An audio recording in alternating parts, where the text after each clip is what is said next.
Namaste. Welcome back to fomonomore with me. Many of you have been together with me on this 9-day journey that we had from 18th to 26th April on vibrational healing. And I'm delighted that we are back again for weekends now on the fomonomore Facebook Live page. Today I'd like to just do a little recap on what we've done so far.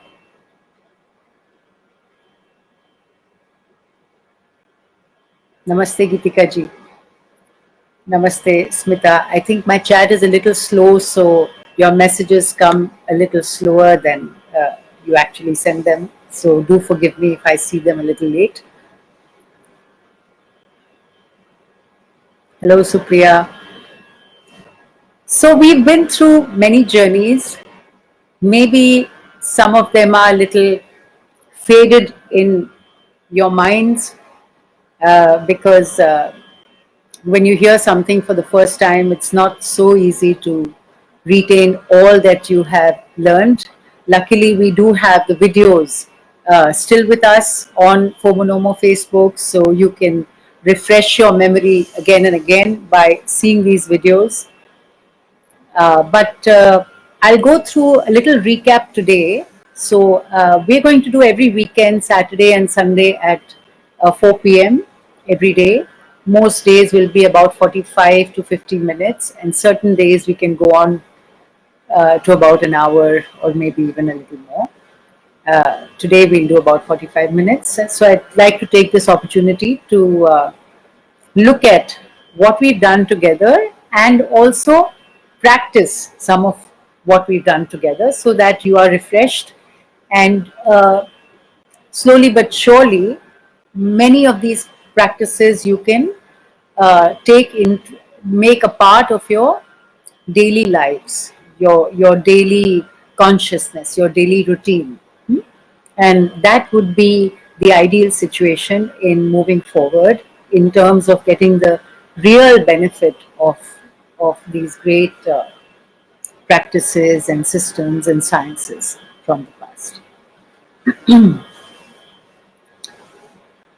So let us begin with what we did on the first day. We did the great power of the rag, the Indian rag, and how it can change our feelings, our consciousness. And maybe I'll just sing one of them again for you today and for the people who might have logged in for the first time and who might have missed the 9 days in the past. So we showed how a rag can change the sense of rising energy or quietening energy or feeling of morning or dusk or late night in ourselves by, hearing a rag being sung. So I'm going to just sing one of them again.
And so, how had you felt? Rising energy, falling energy, colors, sense of morning, night. Hmm? So those who weren't there for our first session with us, what did you feel? Hmm?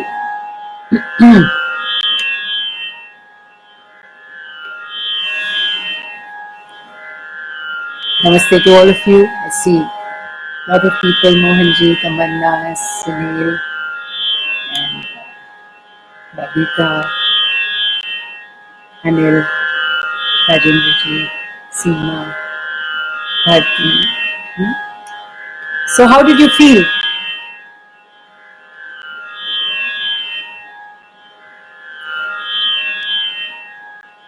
Okay, so I don't see your comments yet. Maybe you have given them already, but so that we don't. You feel great, yes, yes, indeed. Feel calm, and sense of rising, falling, light of morning, light of evening, light of night, soothing. Yes.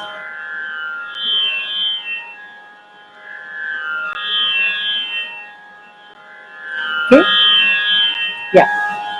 So like we discussed and like a lot of people mentioned in the first session that we had, uh, felt a sense of calm, soothing, also a sense of early dawn or morning.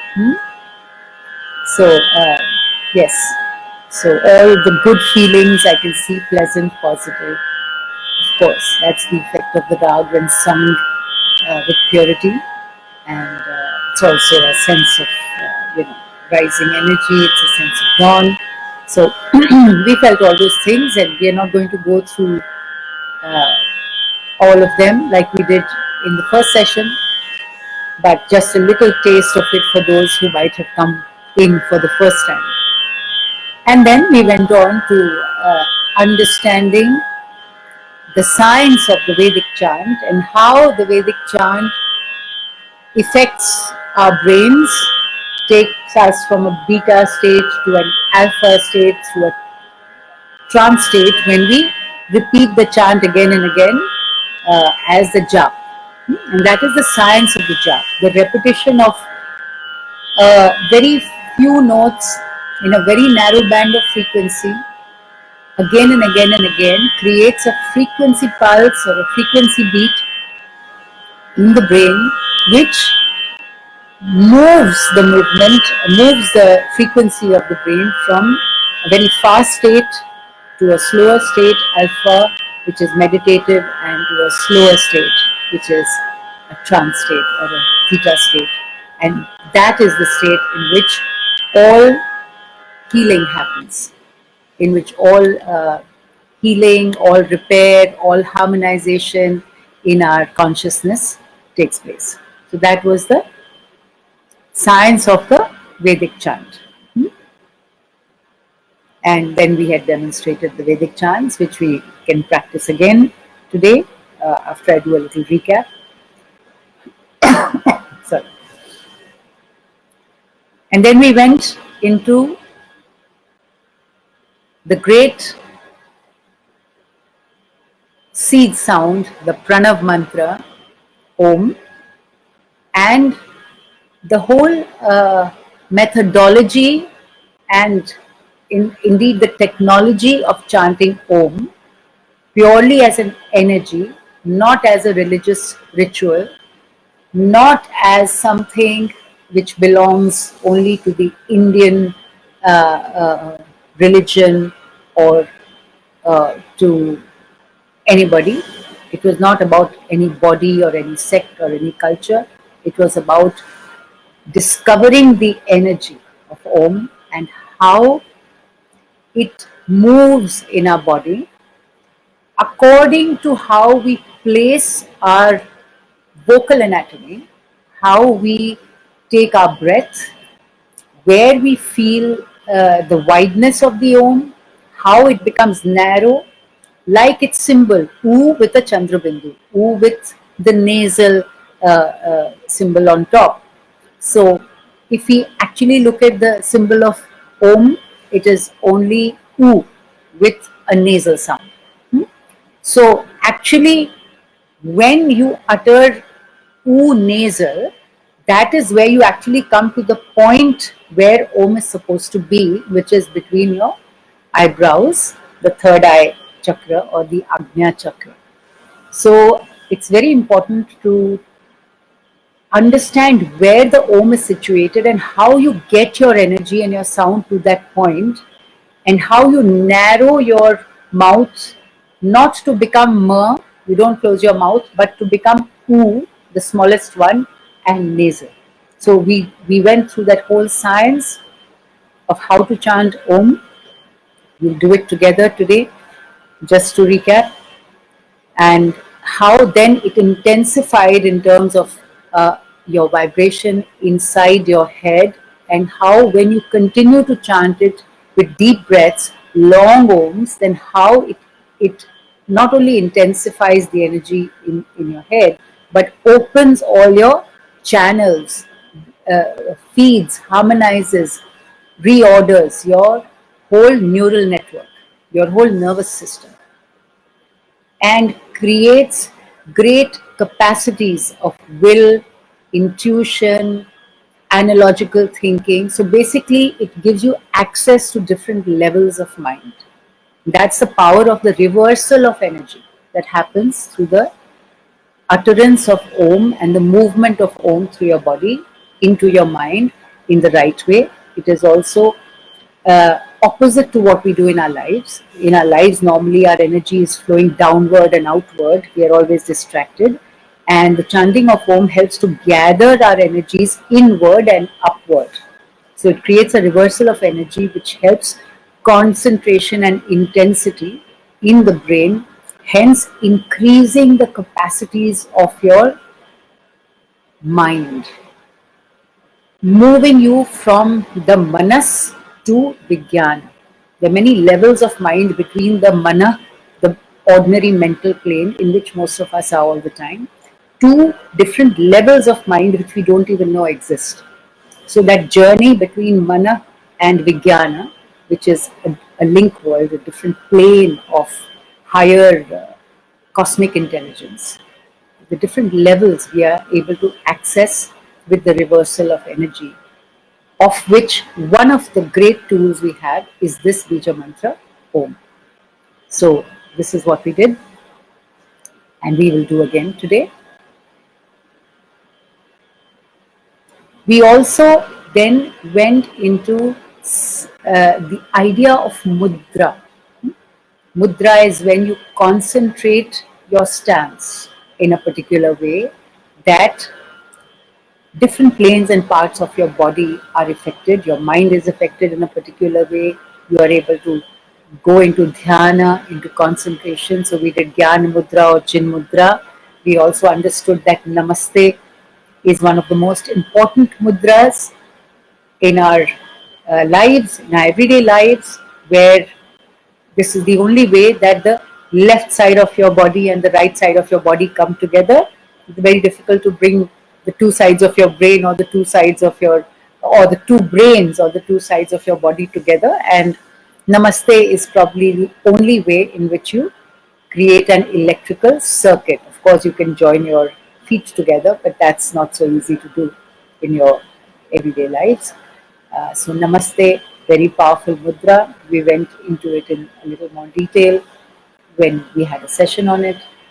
And then we went into the science of the chakras, and we went into briefly, I mean, there's much more detail that we can go into, but we briefly went into the secret of the chakras, understanding what they are, why they're placed the way they are, how they're connected to our elemental states, how they influence different organs and different diseases or health conditions in our body, and then how they are influenced by seed sounds or Beej Mantras.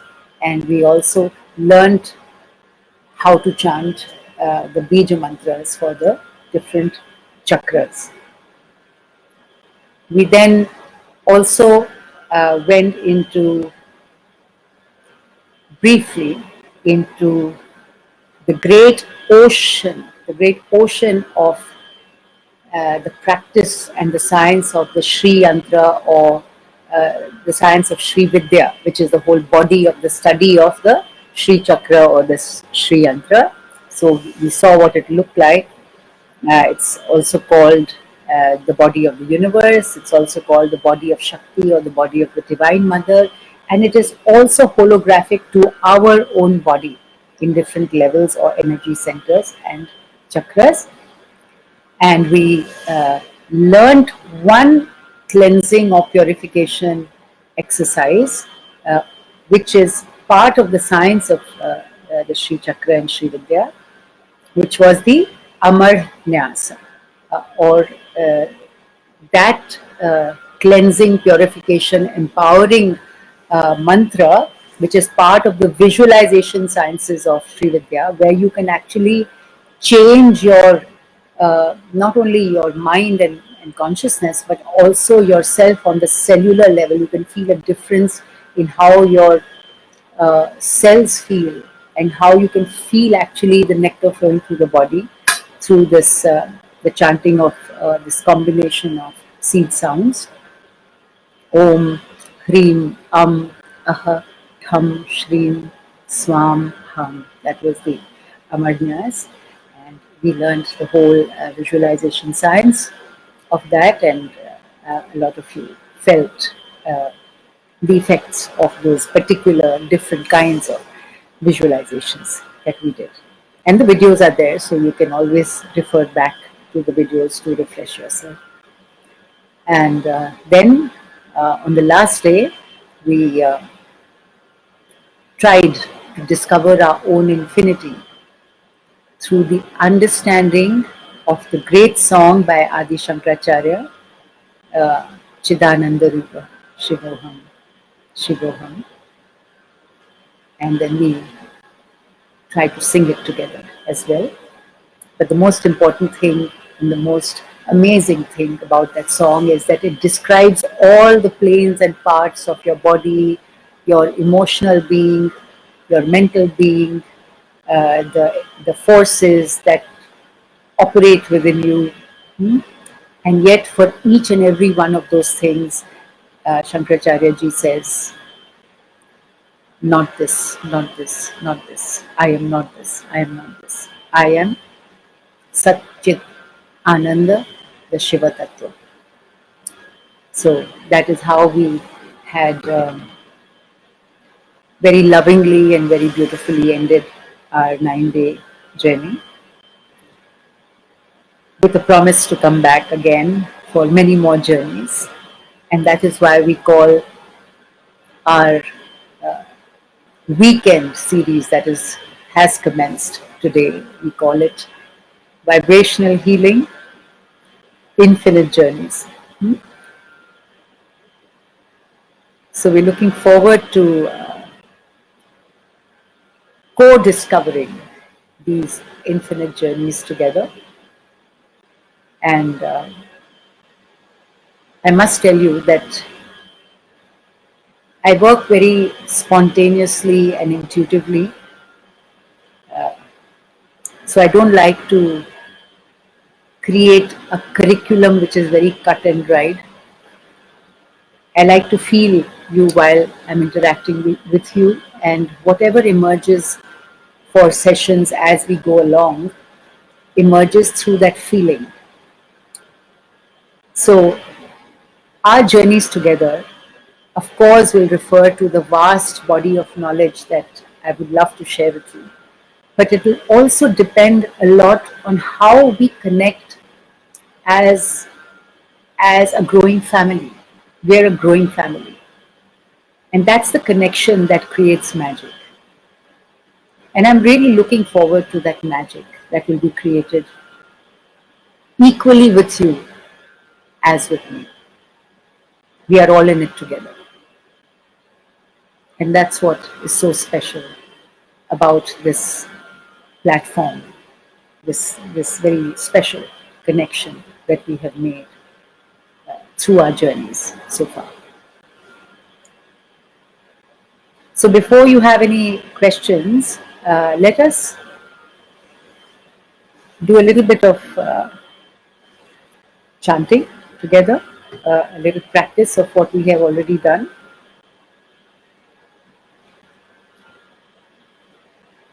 Thank you, Anita. We will begin with the chanting of Om.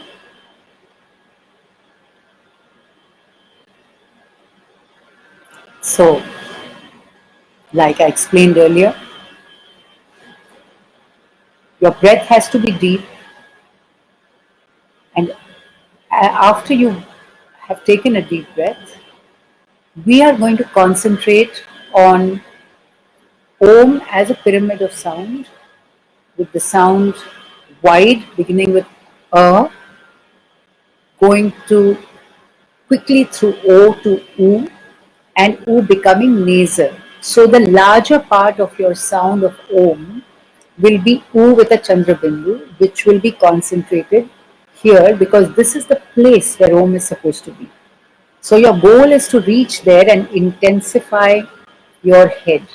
Your mouth should not close. It should not also be open. It should be the tiniest dot, bindu. Your mouth should become like a bindu from outside and like the whole universe from inside your mouth. That's how Om should be. Okay.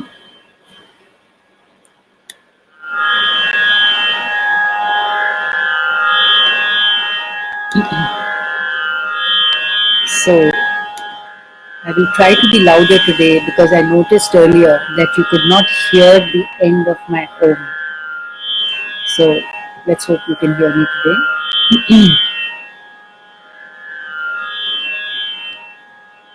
Take a deep breath.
So this is the chanting of Om.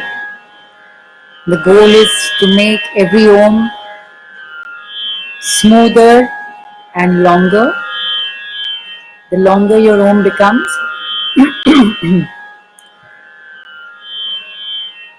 the deeper your breath will become. And the deeper your breath becomes, the more nourishment your body will get, the more oxygen your body will get, the more oxygen your brain will receive. And along with the oxygen that your brain receives, you will also be electrifying and empowering your mind and your neural networks with the vibration and the heat that is being created by the concentration of the sound inside your mind. So please practice the chanting of Om and practice that movement of energy, most importantly, and the concentration of the sound here. Yes? So that's what we need to do with Om.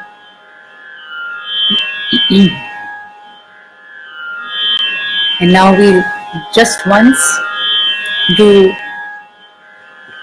one of the Vedic chants which we had done, which is Om Sahana Bhavatu Sahanau Bhunaktu Saha Viryam Karavavahai Tejasvinavadhitamastu Ma Vidvishavahai. Om Shanti Shanti Shanti. Om, let us be protected together. Let us be nourished together. Saha Viryam, with Virta, with courage. Let us move forward. Saha Viryam Karavavahai, let us move forward with courage. Tejasvinavadhitamastu, may our efforts, our studies, our aspirations be full of tejas, full of light. May there never be any dvesh or duality between us. Ma vidvisha vahai. Om Shanti Shanti Shanti.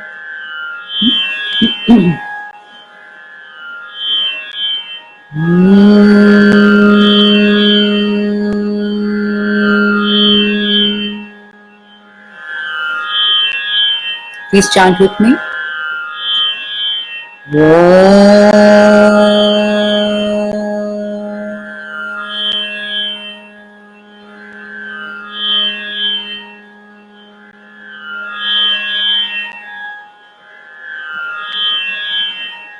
Sahana Vavatu Sahanam Bhunaktu Saha Viryam Karavavahai Tejasvinavadhitamastu Ma Vidvishavahai.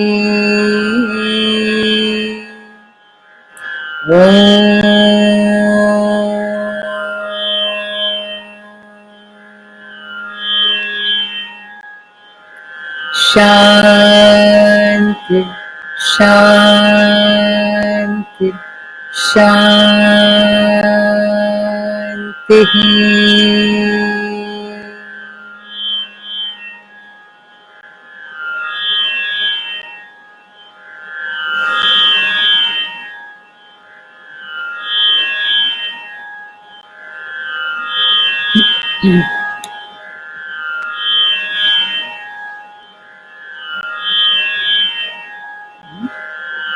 And one more chant which we had learned. Om Purnamada Purnamidam Purnat Purnamudachyate Purnasya Purnamadaya Purnameva Vashishyate. Om Shanti Shanti Shanti.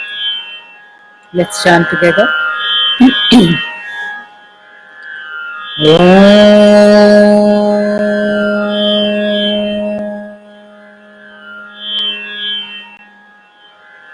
Purnamada पूर्णमिदं पूर्णात् पूर्णमुदच्यते पूर्णस्य पूर्णमादाय पूर्णमेवावशिष्यते ॐ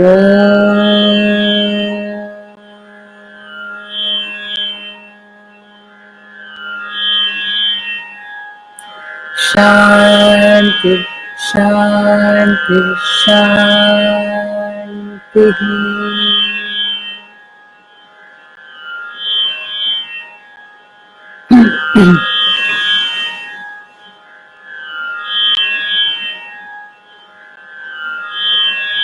So these were the Vedic chants done in 3 notes of the musical scale, as we had discovered last time, causing a very, very narrow band of frequency.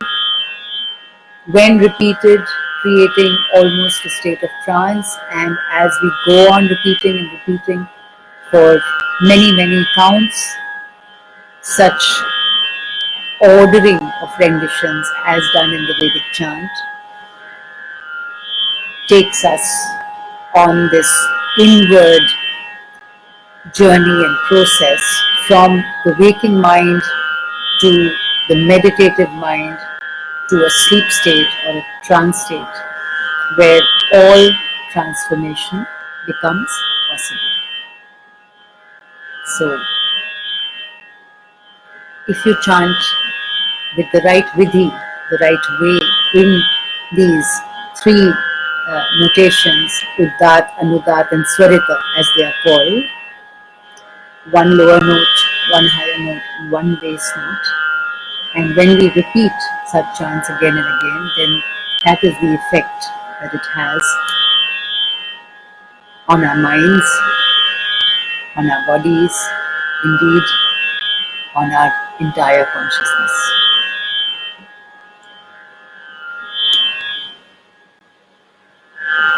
And to complete a little more of what we had done earlier, we can just very quickly go through the Bija, basic Pancha Mahabhuta Beej Mantras up to the Sahasrara Chakra, 3 times each chant. So, from the Mooladhara,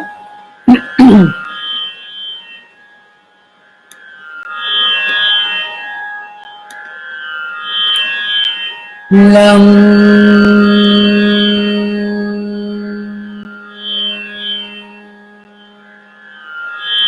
Lam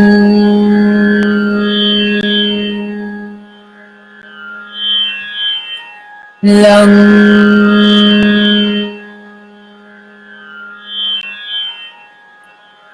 Swadhisthana at the belly, Vam Vam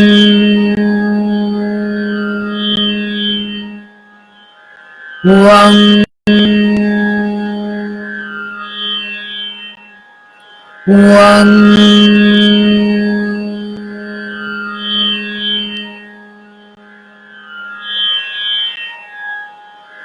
Manipura at the navel and solar plexus, Rang Rang Rang Rang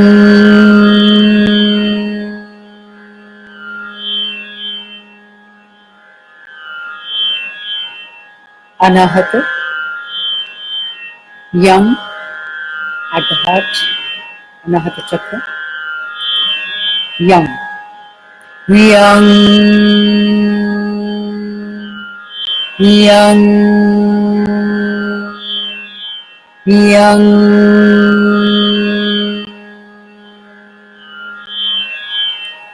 Hung at the Vishuddhi Chakra, at the throat area, Hung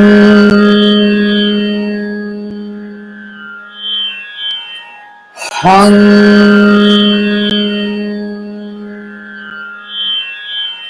Hung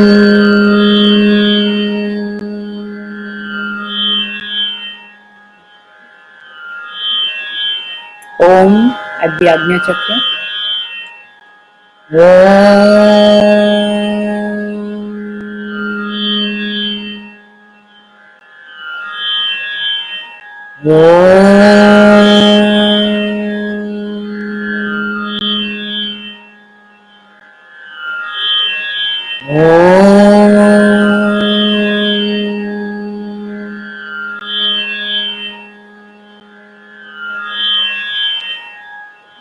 And Aham at the Sahasrara. Aham, Aham, Aham.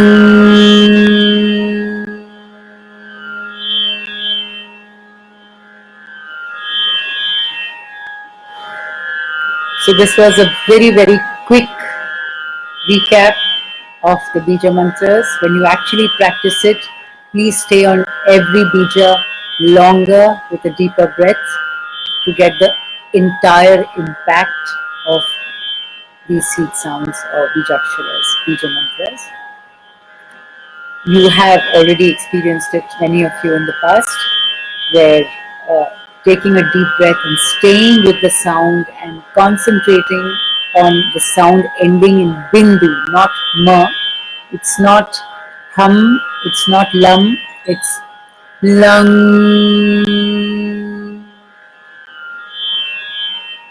wang, rang, yang, hung, om, ahang. So sound is bindu, not ma. Please remember that. And with that, we have very, very, very little time left for today. But it was important to do a recap of what we've done in the past. So we've done that today. Not all of it, but some of it. And if you have any very quick questions, we can take maybe just one or two questions very quickly before we end for today. Unless Supriya tells me that I can go on longer. So any questions? I cannot see the questions, but if you have any questions, please let me know.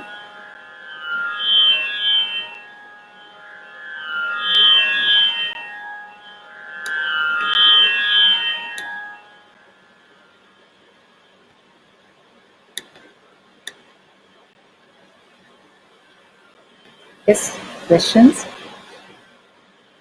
Yes, so I'm glad you enjoyed the revision. What would be the best time to chant? The best time to order your body, to harmonize your body is, of course, before you begin your day with your daily routine, because that helps you to become peaceful. It helps you to become empowered. It helps you to become energized. It helps you to center your being before you face the onslaught of workloads, relationships, pulls and pushes of nature, of deadlines to meet, of so many chores to do. So creating an adhar in your consciousness, creating quietude, creating centrality, creating harmony, surrendering to the inner central flame of consciousness within you, surrendering to the higher forces that nourish you, surrendering to the Mother Earth which nourishes you and holds you all the time. All these practices, if you can begin your day with it, it's wonderful, ideal. And also, if you can chant before you go to sleep, then your sleep quality will be better, your dreams will be better, your restfulness will be better. And of course, any time of the day you're feeling stressed and you want to become peaceful again, you want to become centered again, you want to become energized again, any time of the day is fine. Chant anytime. There's no problem at all. Okay. Can by chanting we do some healing for someone else also? Um, you can wish others well. It is very important to make yourself at peace first.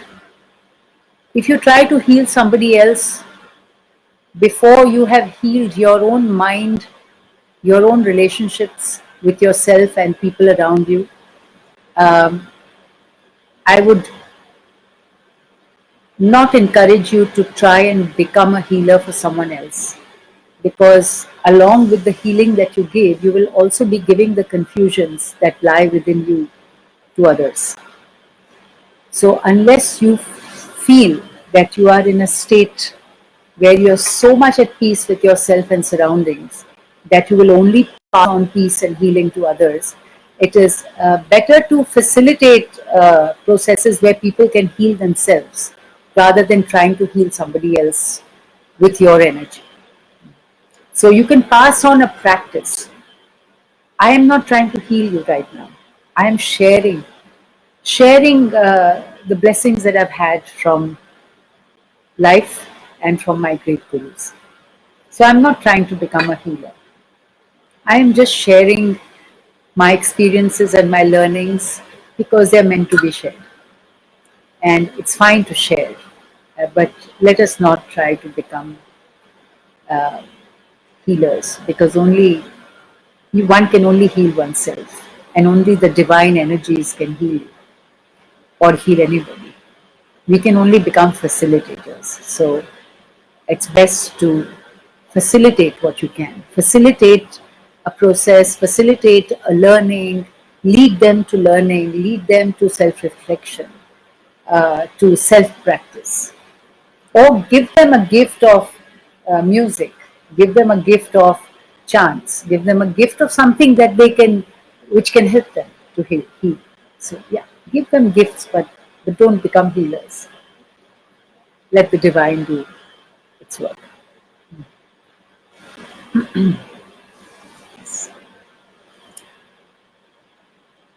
Thank you, Rajji. Thank you. Actually, we could always participate. I think we just psychologically changed. A lot of the things that we have begun to do now, it's not that we couldn't do it before. We've just become more conscious of things that we've been forced to think about, because we can't go out, we can't be meeting our friends all the time as we did, we can't be going to malls and movies as we did. So we have gathered our energies, we've been forced to gather our energies together in a way which we were not allowing ourselves to do in the past. So this forced concentration that has come upon many of us. Some of us are still binging and watching movies all the time and playing Ludo and still trying to somehow get to communities and friends and networking all the time. But some of us who are allowing ourselves to come into a state of quietude and concentration and evolutionary activities will find that many of these things can be done anyway, but we've just been come a little more in touch with ourselves, and that's a wonderful thing. And I hope the journey continues, the inner journey, the individual journey, and our togetherness, I believe, will help it. And with these words, I think we'll have to um, say goodbye until tomorrow. So I hope to be with all of you tomorrow, same time on fomonomore at 4 p.m. And if you want to be notified so that you don't forget, please like the fomonomore page so that you get the notifications on your Facebook and Instagram and so on. And see you tomorrow. Perhaps we will do the understanding of how each one of us has a predominant chakra or predominant two chakras through which our nature is formed, why we are the way we are, what are our dominant chakras, and how can we use this knowledge to increase our capacities. So we will be talking about that tomorrow, unless intuitively I change my mind. It's quite possible I do that. But right now I'm minded to do that with you tomorrow. And so I look forward to that journey with you. And thank you very much. Until tomorrow.